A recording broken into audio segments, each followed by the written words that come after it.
تمام روحانی امراض اور مسائل کے حل کے لیے پیر محمود الحسن توحیدی چینل کو سبسکرائب کیجیے۔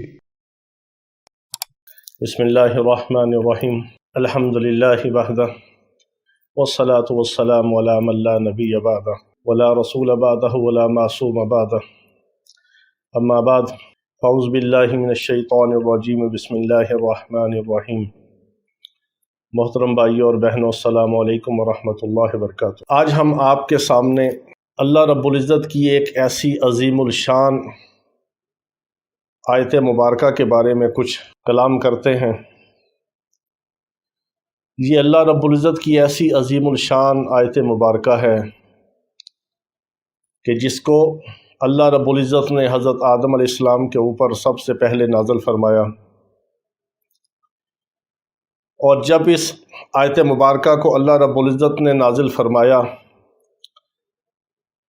تو آسمانوں کے اوپر ایک ہلچل مچ گئی، زمین کے اوپر زلزلہ آ گیا، اور پوری زمین اور کائنات کے اندر ایک لرزہ طاری ہو گیا۔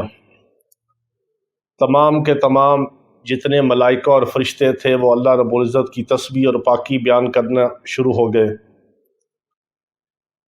پہاڑ جو تھے وہ سجدے میں گر گئے، پوری کائنات کے اندر ایک ہلچل مچ گئی جب یہ اللہ رب العزت نے اس آیت مبارکہ کو نازل فرمایا۔ اس کی سب سے بڑی وجہ یہ ہے کہ اس آیت مبارکہ کے اندر اللہ رب العزت کا ذاتی اسم مبارک ہے، اور اللہ رب العزت کا ذاتی اسم مبارک ہی سب سے بڑا اسم اعظم ہے۔ اس میں پہلے بھی کچھ بات کر چکا ہوں۔ تو اللہ رب العزت نے اس آیت مبارکہ کو